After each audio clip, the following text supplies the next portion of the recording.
তো দর্শক আসসালামু আলাইকুম। দর্শক আপনাদের প্রীতীয় শুভেচ্ছা জানিয়ে শুরু করছি নতুন একটি ভিডিও। তো দর্শক আজকে আমরা এক অসহায় মেয়ের গল্প তুলে ধরবো, যার নাম হচ্ছে নুনতাহার।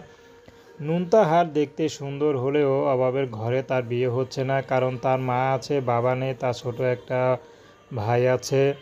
নুনতাহারের মা চায়ের দোকানে আছে, চায়ের একটা দোকান আছে। আগে পরে চায়ের দোকানে চাকরি বাকরি করতো, পরে এখন নিজে ছোটোখাটো একটা টঙের দোকান দিয়েছে।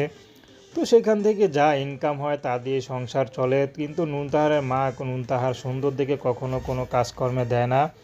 তো নুনতাহার ঘরেই থাকে, তার ছোটো ভাইকে নিয়ে ঘরের কাজবাজ সামলায়। তো মাঝে মধ্যে নুনতাহার কাঁথা সেলাই করে, হাতের কাজ শিখে, শাড়িতে পুঁতি বোনে। তো এটা শখের বিষয় করে, কিন্তু টুকটাক যা পায় তা দিয়ে নুনতাহার তার যে চাহিদাগুলো আছে টুকটাক সেটা পূরণ করতে পারে। কিন্তু টাকা গুছিয়ে যে বিয়ে শাদী হবে সেই ব্যবস্থা তার পরিবার করতে পারছে না। শেষ পর্যন্ত নুনতাহার ইউটিউবে এসেছেন, যদি ভালো একজন মানুষ পায় তাহলে তার জীবনটা হয়তো সুন্দর করে গুছিয়ে নেবেন। কারো টাকা পয়সা থাকতে পারে, কিন্তু ভালো একটা মানুষ না পেলে জীবনটা সুন্দর করে গুছানো যায় না। সেই মানুষটি যেমনই হোক, বিবাহিত হোক বা বয়স্ক হোক, সমস্যা নেই।